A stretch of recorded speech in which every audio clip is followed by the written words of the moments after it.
Yunnan is a province in southwest China.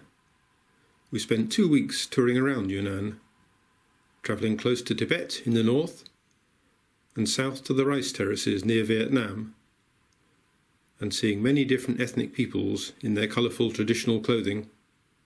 We flew via Hong Kong to Kunming, Yunnan's largest city with some 3 million people. This is Kunming's railway station, with high-speed trains running through to Beijing, 2,000 kilometres away. Central Kunming is a mixture of ancient and modern, and with a wide range of services available.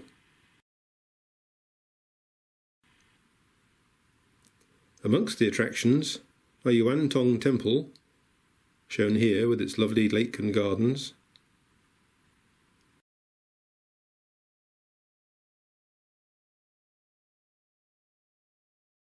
and Green Lake Park.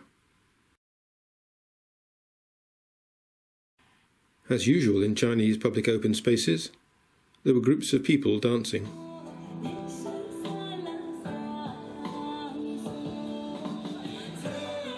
Our main group excursion from Kunming was to the Stone Forest, an area of unusual rock formations.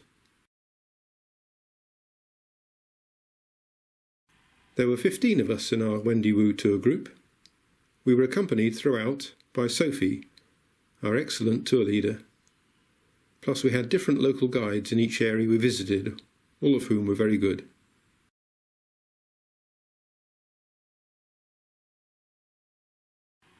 At the Stone Forest, we had our first sight of ethnic minority people in their traditional dress.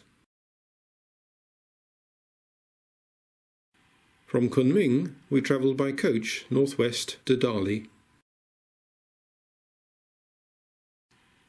There was an enormous street market in Dali Old Town. It stretched for at least a mile along this road. There were some quite exotic goods for sale, including all manner of animal products for medicinal purposes. The main shopping area came alive in the evening. In Kunming and Dali, it was pretty hot during the day and a very comfortable temperature in the evenings.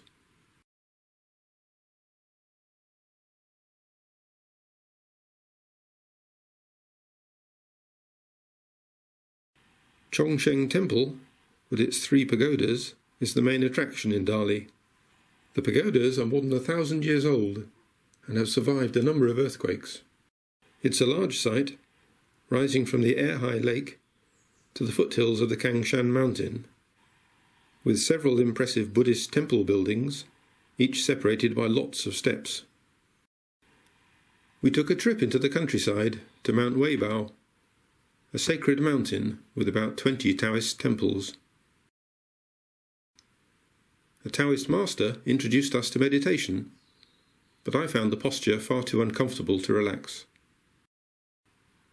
The hillsides and fields around Mount Weibo were dotted with these distinctive tombs. Before continuing our journey further north, we took a cable car up the Cangshan mountain. Yunnan has no heavy industry and is not at all polluted, but the views in most places were still slightly hazy. We made a brief stop at this attractive old town,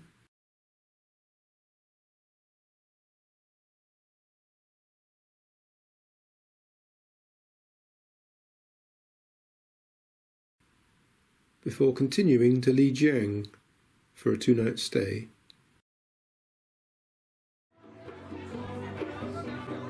Lijiang Old Town was the most touristy place we visited, not much to our liking, but the Black Dragon Pool and Jade Spring Park were lovely. It seemed to be the hub of the local community. There were men with their caged birds and several other more energetic activities.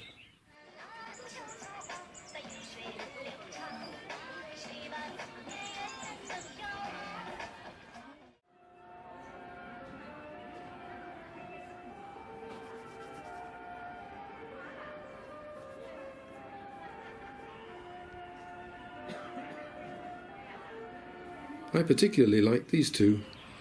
and put on a long display.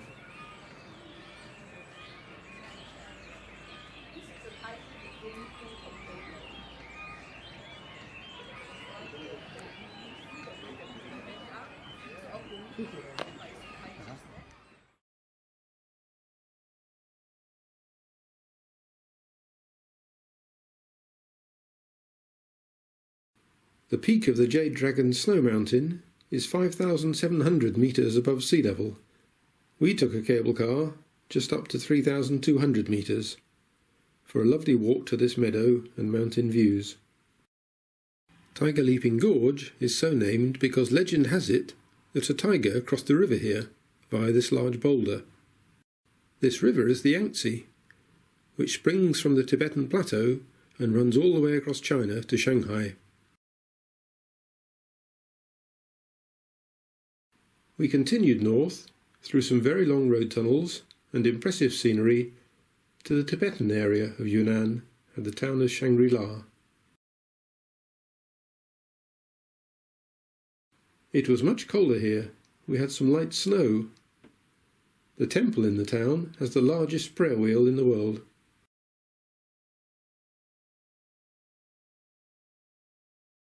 Every evening there was a fountain display on the lake near our hotel in Shangri-La.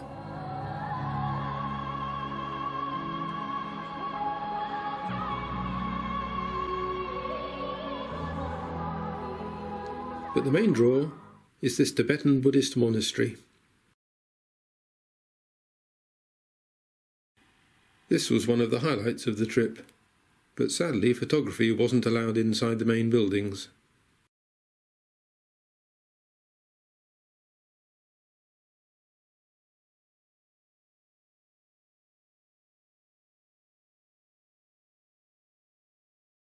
After looking around the monastery, we went for a walk in the surrounding countryside.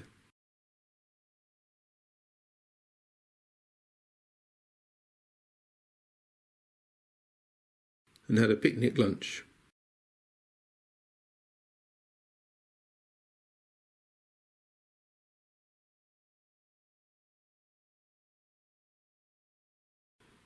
Tibetan houses are large, like this one. And we came across a new one being built.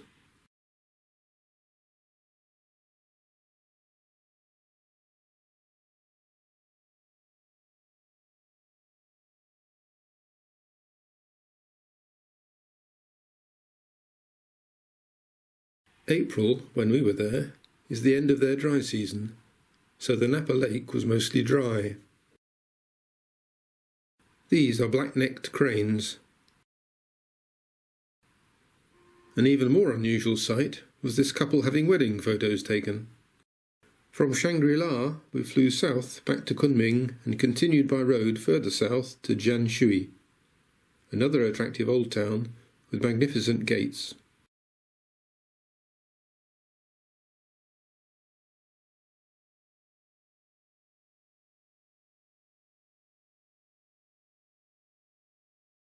We also went for a walk through an unmodernised part of the town.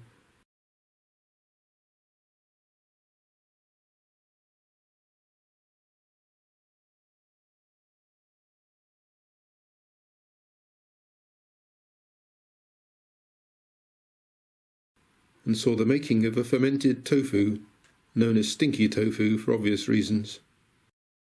In the centre of the town is a Confucian temple.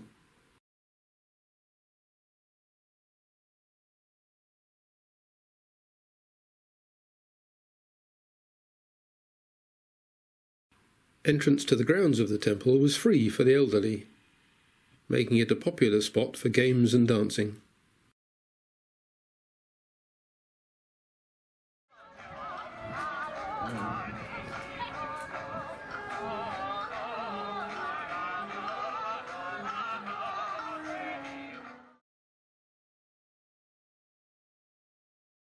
Our final destination, right down in the south of Yunnan, was Yuanyang. It's a very rural area with little impact from tourism.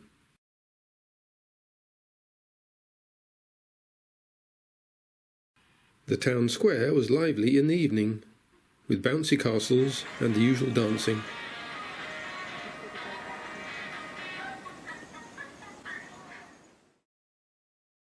The main reason for us visiting Yuanyang was their rice terraces.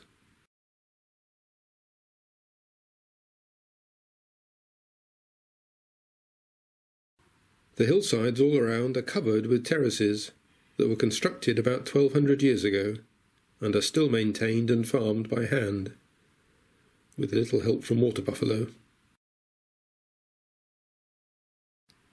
These rice terraces were the second main highlight of the trip, the first being the Tibetan Buddhist monastery at Shangri-La.